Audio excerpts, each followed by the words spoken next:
I'm Alice, 31, living in Portland, Oregon. If anyone ever asked whether I had loved my husband, I wouldn't hesitate to say I once loved him so deeply I forgot who I was. We met 8 years ago at an outdoor art event. Something I only stopped by for fun, and he was dragged to by his best friend because he was bored at home. Ethan wasn't the charming or polished type, but there was something about the way he mixed the wrong colors and chuckled, "Oops, accidental art disaster. I'll probably get kicked out early," that made me laugh. He felt easy to be around, unpretentious. We grabbed coffee after the event, and from a scattered conversation about colors and street art, grew a 5-year relationship that eventually led to marriage. I used to think love was enough. We moved in together, then held a small wedding with close friends in both families. But if I had known what was waiting ahead, maybe I would have stopped then, or at least thought harder about his family. My mother-in-law Lorraine is the kind of woman who believes women are born to serve. She never said it outright, but she made it clear in every sharp-eyed glance, every barbed comment. Like the first time I cooked dinner for Ethan's family, she tilted her head at the spaghetti I made and exhaled. "I guess these days you don't need to know how to cook to get married, huh?" Everyone laughed, except me. Every time I visited their house, Lorraine found something to criticize. Dust on my shoes, a strand of hair not straightened, or the dress I chose. "Seems a bit bold for a wife, doesn't it?" Ethan would shrug, give a sheepish smile and whisper, "She's always like that. Don't take it personally." But if someone tells me to not take it personally while being insulted in my own home, I'm sorry, I don't agree. Lorraine believes in a traditional version of marriage. Wife stays home, husband leads, men shouldn't be bossed around or nagged. She once saw me working on my laptop and shook her head. "Doesn't matter how good you are at work if you can't take care of your husband." And Ethan? He used to talk to me nonstop, sharing everything from doodles to his boring work stories. But over the past 2 years, he started disappearing. Even while sitting right in front of me, his phone was always in his hand, his eyes dull. Whenever I asked him anything, the answer was always, "Up to you," or "Whatever you want." I tried sparking conversations, asked questions, begged him to make time for us, but all I got was distracted nods. Or worse, irritated looks, like I was a burden. When I said I felt abandoned in our marriage, he simply said, "You're overthinking it." Once, I broke down crying after dinner because his mother had insulted me in front of everyone. Ethan didn't defend me, didn't even say anything afterward, except a casual, "She didn't mean anything bad." He didn't need to yell or be cruel. His silence was cold enough to make me feel invisible. Things began to crack like that, slowly, quietly. No big blow-up, no screaming fights. Just a growing awareness that the man who once held my hand in the middle of a busy street now only held his phone, while I, his wife, had become a shadow in my own life. Our 4th wedding anniversary. I knew Ethan had forgotten or deliberately ignored it, but I still prepared. Not to hold on to anything, but to remind myself that I had tried. I spent all Saturday afternoon in our small kitchen, wrestling with the honey-roasted chicken recipe Ethan always mentioned from his childhood in Northern California. I had to text his mom, yes, Lorraine, for the recipe. She sent back exactly 7 words: chicken, honey, garlic, lemon. The rest? Whatever. Still, I did it. I went to Whole Foods, picked the best ingredients, polished the old wedding wine glasses, lit the scented candle Ethan once said smelled like August. I played our old acoustic playlist, the kind we used to listen to while dating. Everything felt like a final attempt to save something quietly falling apart. At 10 minutes to 7, I got a text. "Mom and Uncle Phil are stopping by. Forgot to tell you. Just a quick visit." I stared at the screen, his mom and Uncle Phil. "On our anniversary night," I texted back. "You mean tonight?" He simply replied, "Yeah, they live nearby, don't be upset, okay?" I set the phone down. Even if I was upset, who cared? Dinner wasn't finished yet, but my appetite had vanished. I kept going anyway, like a robot on autopilot. When the doorbell rang, I was already in the cream-colored dress Ethan once called his favorite. But when he walked in, his eyes didn't even pause. Lorraine walked straight into the house like she owned it, glanced at the table, then ran a finger across the kitchen counter, lips pressed tight. "You did all this yourself?" she asked flatly. "Hope you didn't use too much honey. Ethan had a mild allergy back then." Bill, Ethan's uncle, had already been drinking.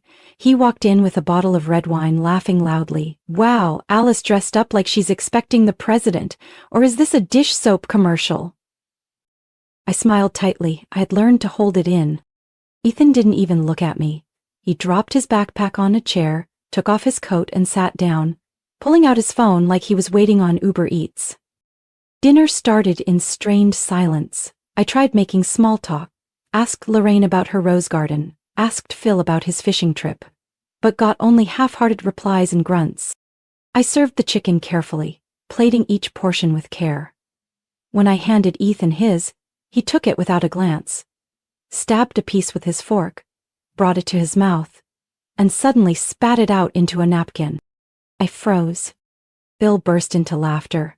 "Geez, Alice, trying out chemistry experiments in the kitchen? Serve that in a restaurant and you'll get sued." I didn't say a word. I just looked at Ethan. But his eyes held no remorse. Instead, he set down his fork and said loud enough for the whole table to hear, "Maybe if you actually listened to Mom once in a while, you'd know how to make a basic dish," she told me. "Marrying you was a mistake."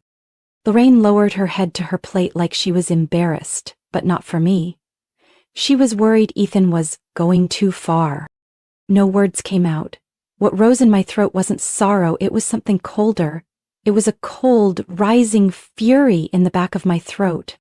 Phil raised his glass and called out, "You should have married that redhead from last year. At least she knew when to shut up." I didn't hold back anymore. I set my napkin on the table and looked at Ethan. "You just buried this marriage with your own mouth, remember that?" I stood up, grabbed my phone and walked straight to the door.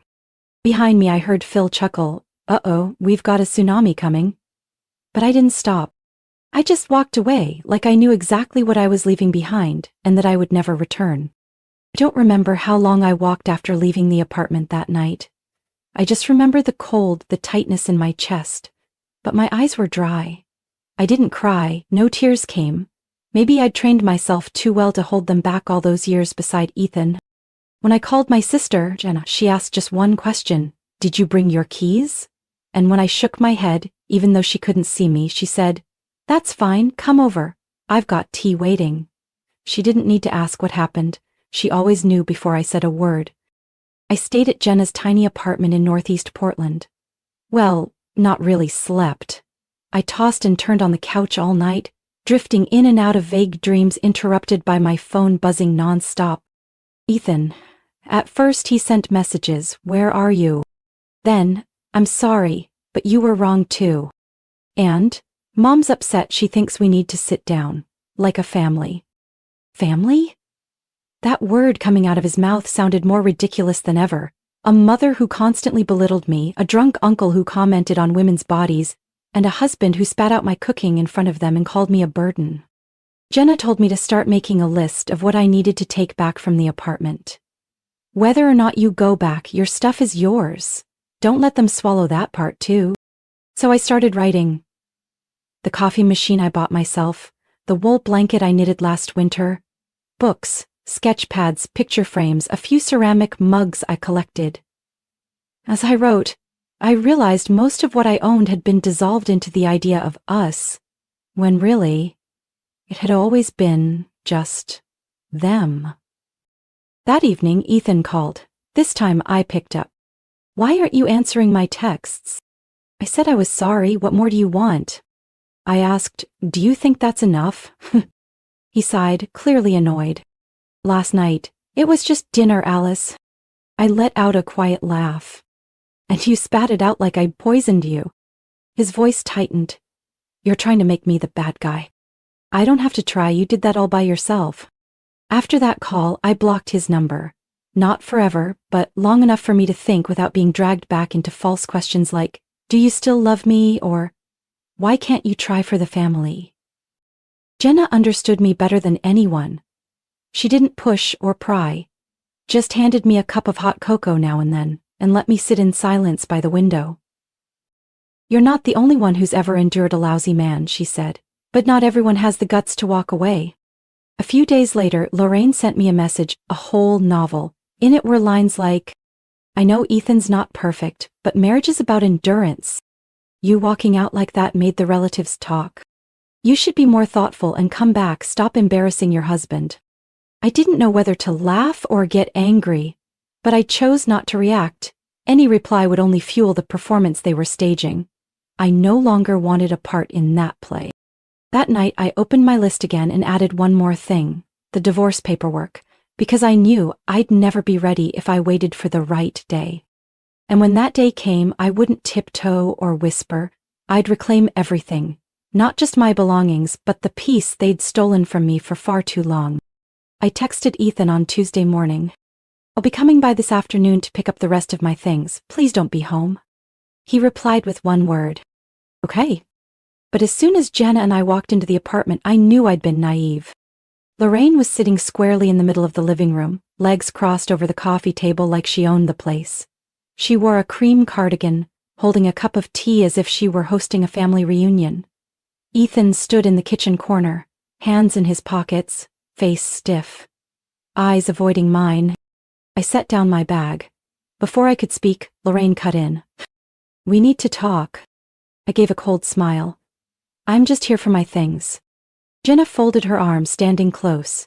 If this is an ambush, don't call it a family meeting. Lorraine raised an eyebrow, unmoved. Alice, I think you owe Ethan an apology. You hurt him. The whole family's been talking. That's not a small thing. Hurt him how? By walking out after he spat out the food I made? Or by not sitting there while Uncle Phil called me barely a real woman? Ethan clenched his jaw but said nothing. Lorraine set her tea down, her tone sharp as a blade. Regardless, you're an adult. You should know how to protect your husband's dignity. Jenna let out a disgusted laugh. Dignity? Since when does dignity mean stomping on someone else? I turned to Lorraine. Do you know what the most insulting part of that night was? It wasn't Phil's words. It wasn't the way you've looked at me like I'm a thorn in your side for years. It was Ethan, the man I once loved, sitting there and saying nothing to defend me. Ethan finally spoke, his voice shaky. You're blowing this out of proportion. I met his gaze. No, I'm making it clear. In this very house I was treated like a stranger. You say I embarrassed the family? No, you weren't quiet out of kindness, and that silence, that cowardice, was the most shameful part. Lorraine shook her head, her voice soft but still poisonous. Sweetheart, women need to learn how to sacrifice. Marriage isn't about who's right or wrong. I tightened my grip on my bag and stood up straight. I've sacrificed plenty. I've stayed quiet, lived by everyone else's rules. But sacrifice doesn't mean erasing yourself. No one gets to demand my silence after humiliating me, especially when I'm the one left cleaning up after people who think they're always right. Lorraine's face flushed red. She shot to her feet. Don't be disrespectful. I'm your mother-in-law. Jenna stepped forward. And Alice is my sister. If you dare say one more insulting word, I won't be so polite next time. Not a sound followed. I turned to look at Ethan one last time. You had your chance to speak up, but you didn't. Don't expect me to keep living like someone without a voice. I walked into the bedroom and started packing the last of my things. It wasn't much, just a few books, a box of paints, a wool blanket, some items I once bought thinking they'd be part of a shared home. Now I just wanted to leave as quickly as possible. Lorraine was still standing in the middle of the room, muttering something to Ethan that I didn't bother to listen to. I shoved everything into my suitcase without trying to make it neat. Jenna came in to help. You don't owe anyone an explanation, she said. They're not worth justifying anything to. As I rolled the suitcase toward the door, Ethan spoke up one last time. You'll regret this. I turned around, voice steady. No, I regret not leaving sooner. We walked out of that apartment, the door closed behind us with no goodbyes. Just the sound of suitcase wheels rolling down the hallway and a deep breath I hadn't realized I'd been holding in. I returned to the apartment on a cloudy Friday morning, my mind heavy but my hands steady. Ethan had agreed not to be there. There would be no more conversations. only belongings to gather and a period to place at the end of this chapter. I brought 2 suitcases and a large yellow envelope. The apartment was strangely quiet. No familiar coffee smell, no soft hum of the washing machine in the kitchen corner. Everything felt like a hollow shell. Just like our marriage. Calm on the surface but rotted out from the inside long ago. I packed the rest without a word. The party dress I wore on his 3rd birthday, the glassware I bought during our Oregon coast trip, where Ethan once said, "If we ever have a kid, I want them born here." Those things were now just props from an old play I no longer acted in. On the coffee table I placed the divorce papers. Every page was filled out and signed. I wasn't trying to be dramatic, I just wanted clarity. One last message with no shouting or debate. Just a reminder, so when Ethan tries to twist the past later, he won't forget the way he destroyed everything himself. I locked the door, dropped the keys into a small envelope, and left it next to the paperwork. 3 hours later my phone buzzed. Ethan was calling. I didn't answer. 5 minutes after that, 2 more calls, then a message. "What the hell did you just do?"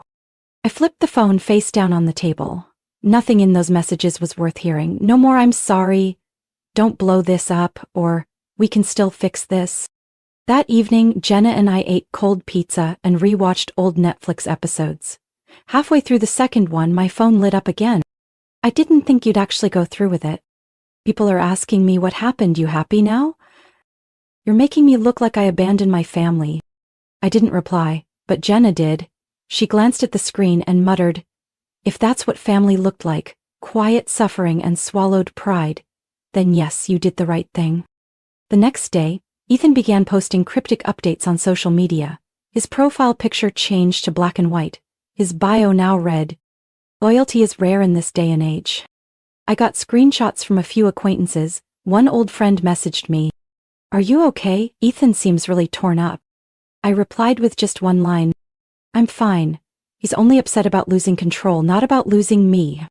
A day later, I got an email from his mother, Lorraine. "I didn't think you'd be this cold. Ethan hasn't been eating or sleeping. The whole family is talking. You should rethink this. A good wife knows how to preserve a marriage, not destroy it over one misunderstanding." I left it unanswered, but I saved it. Because I knew I might need it. That no matter how far I walked, they would always try to pull me back to the place where I used to feel suffocated. A week later, my lawyer submitted the papers to the court. Everything began moving through official channels. Ethan kept calling. Sometimes he left voice messages. Some sounded gentle. "Alice, I'm sorry." Others turned sharp. "What are you doing? Are you trying to ruin me?" I had once been afraid. I had doubted myself. I'd wondered if I was being too harsh. But every time I remembered Ethan's vacant eyes when I walked out, Phil's mocking laughter, or Lorraine's "women must sacrifice" like a sentence, I felt peace in my decision to leave. I hesitated for 2 days before replying to Nancy's message. "My birthday's still happening. I'm inviting you. Ethan will be there too. I can't uninvite anyone in a shared group. But I promise if anything feels off, I'll shut it down." Nancy wasn't the type to take sides easily, but she never hid her disappointment in how Ethan treated me. I trusted Nancy, but I didn't trust Ethan, and certainly not Uncle Phil. In the end, I went. Not because I wanted to see them, but because I was tired of avoiding things. If I could stand in front of Lorraine without flinching, then I had no reason to bow my head at a birthday party. I arrived a little late. Nancy rushed out to greet me, pulling me into a tight hug. "You came. You look different. Not like before." I smiled, not denying it. The party flowed as usual, at least for the first 30 minutes. I chatted with a few old acquaintances, avoided curious glances. But then, amid the laughter and conversation, I heard a voice behind me I couldn't mistake. It's hard to keep a family together when someone only knows how to run. I turned around. Ethan stood among our old friends, beer in hand, wearing the face of a performer. He was telling a story. And it wasn't the truth. I tried to talk. I even sent handwritten letters, but she didn't respond. I've made mistakes, I know. But who's perfect in marriage? Someone in the group tilted their head at me. I could see the unspoken question. "Did you really leave your husband over one fight?" I let the noise fade, set my drink down carefully, and walked into their circle. Uninvited, but unshaken. Nancy saw me and tried to speak, but I gestured. Let me. I looked Ethan in the eye. You want to tell a story? Then tell the whole thing. The story is, on our wedding anniversary, I cooked his favorite dish, decorated the table, lit candles, only to be treated like a joke. I turned to everyone. Ethan spat the food into a napkin in front of his mom and uncle, then told me I was the biggest mistake of his life. After that, his uncle, the same one who once called me barely a woman, laughed like I was some cheap sitcom. A woman in the room whispered, "Oh my God!" Ethan stepped forward, trying to interrupt. "Alice, that's enough. Don't act like you're innocent." I didn't back down. I'm not innocent, but I'm not pretending either. You want to look like the victim, but if being a victim means stepping on someone else, it's not worth it. Uncle Phil, just as I feared, suddenly chimed in. "Oh, come on, everyone lighten up. We were just joking. Alice has always been overly sensitive." I looked him straight in the eyes. You know what's not funny? When a woman is insulted in her own home, and her husband and in-laws sit there, saying nothing, as if it doesn't matter. Phil raised an eyebrow, stepped forward, his voice sharp. "You're still bitter about that? You should be grateful Ethan still cares." "I don't need you to define the word care," I said clearly without raising my voice. Right then Nancy stepped in, placing herself between me and Phil. "No one here is allowed to speak to Alice like that, verbally or otherwise. Phil, if you say one more thing like that, I'll call the police, and you know I mean it." Phil froze, then grumbled and stepped back, muttering something no one cared to hear. He looked like a statue in the middle of the chaos, struck dumb, completely still. I said my last words short and firm. "You say I left over one angry night. The truth is I left after 6 years of silence, of dismissal, of disrespect. And I don't regret it." Fuab. I turned and walked out of the party, head high, footsteps steady.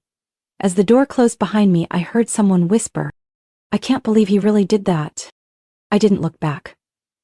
Because I knew, this time, I had reclaimed my voice. 1 week after Nancy's birthday party, I signed the papers to officially remove my name from the old apartment lease. The landlord only asked one question, "Everything okay?" I didn't need to say more. I moved into a small room in the Selwood neighborhood, not big, not fancy, but sunlight streamed through the window each morning and it felt like a true beginning. For the first time in years, I could eat breakfast without judgmental glances or sighs heavy with hidden meanings. I could leave dishes overnight without complaints. I played music at midnight, read until dawn, and no one gave me that quiet judgment I'd grown so used to. The phone still rang a few times during that first week. Ethan's name popped up, then disappeared. Sometimes it was no caller ID. I assumed it was his mother. I didn't answer. One Monday afternoon, I got an email from an unfamiliar address. I opened it and saw a familiar tone. "You need to understand that marriage is a process. No one's perfect, not even Ethan. But getting divorced over a failed dinner is shallow. I just hope you reconsider." I didn't need to read further to know it was Lorraine. She still thought this was about a moment of emotion, still believed I was the problem for not biting my tongue one more time. I hit block, no hesitation. Ethan kept using social media as a halfway tool for guilt trips. His profile picture changed from black and white to a moody landscape. His latest status read, "Some people always walk away when things get hard. I'm not one of them." A few mutual friends sent me screenshots. "Thought you should know what he's saying," they said. Some of his people quietly unfollowed me. Others messaged, half concerned, half fishing for drama. "You okay? Ethan said you blew up over nothing. We just can't believe it ended so fast." I didn't get angry. They didn't live in that apartment. They didn't hear the slow drip sarcasm every day. They didn't witness the cold silence that ate away at a woman who once loved with everything. I simply replied, "I don't need them to believe me, I just need to believe myself." In contrast, some old friends, ones I hadn't heard from in years, started showing up again. Michelle, a college friend, called. "I saw one of Ethan's posts and just had to ask where you were. I'm glad you left." We met for coffee after 4 years apart. The conversation lasted over 3 hours. No mention of Ethan, no talk of divorce, just me, New, whole, and free. Ah, new fan me. Jenna was always there. Every morning she brought me coffee and quietly set it on my desk. One day she said, "Honestly, I think you should write all this into a book." I laughed. "I'm not that good a writer." She winked. "Just be honest. People will read it." I don't know if I'll ever write it, but I know I won't hold my voice back again. I'm not going to pretend everything is perfectly over. I still see Ethan's name in Facebook suggestions. I still flinch when someone familiar passes by a cafe window. But that feeling now isn't fear. It's awareness. The awareness that I survived things I once thought would break me. I didn't leave that marriage to teach anyone a lesson. I left because I'd had enough. Enough of the disdain, the polite suppression, the quiet nights beside a man who believed his silence was power. I once thought compromise could save something.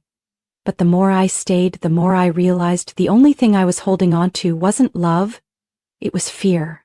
Fear of being seen as a failure, of being labeled a quitter, of hearing his mother say I didn't know how to sacrifice for family. I lived in that fear too long. And then one day I sat with a cup of lukewarm tea in my new room, sunlight pouring through the window, and I realized there was no one left to command me. No more Lorraine with her rules disguised as love. No more Phil with his condescending laughter. No more Ethan with his vacant face and eyes that always looked away when I needed kindness. I know some people will hear my story and say, she just wanted revenge. Maybe they think me standing up, speaking out, exposing Ethan's lies was for satisfaction, but the truth is, it wasn't. I don't need anyone to hurt on my behalf. I just need them, Ethan, Lorraine, Phil, to witness the consequences of treating someone's dignity as disposable. They lived too long believing women will always stay silent, stay small, stay for the kids, for the husband, for reputation. Not me. And if someday when Ethan sees that divorce paper on the table and remembers the dinner where he spat out my cooking, if it suddenly hits him that some things once broken never heal, then that's just a bonus. A bonus I didn't seek, but I won't reject either. I used to be the kind of woman who tried to please everyone, even when I was running on empty. But today I choose to live differently. There was no affair, no shocking betrayal that led to divorce. Just 1,000 small moments, indifference, passive jabs, silent neglect, that I gathered one by one until I made my final decision. If you're in a relationship that makes you feel smaller every day, afraid to speak, constantly apologizing for things you didn't do, then know this. You have the right to leave. You don't have to wait for someone to admit they were wrong. You don't need anyone's permission to let go. Freedom doesn't come from others. It begins the moment you stop making excuses for the person who's hurting you. I don't have a fairy tale ending. I don't have a new lover to heal the old wounds. I just have myself, a sunlit room, a few secondhand belongings, a hot cup of tea, and a peace I once thought I didn't deserve. And that, for once, felt like peace I didn't have to earn. What do you think of Alice's choice? What would you do in her situation? Share your thoughts below and don't forget to follow the channel for more stories about love, family, and quiet strength.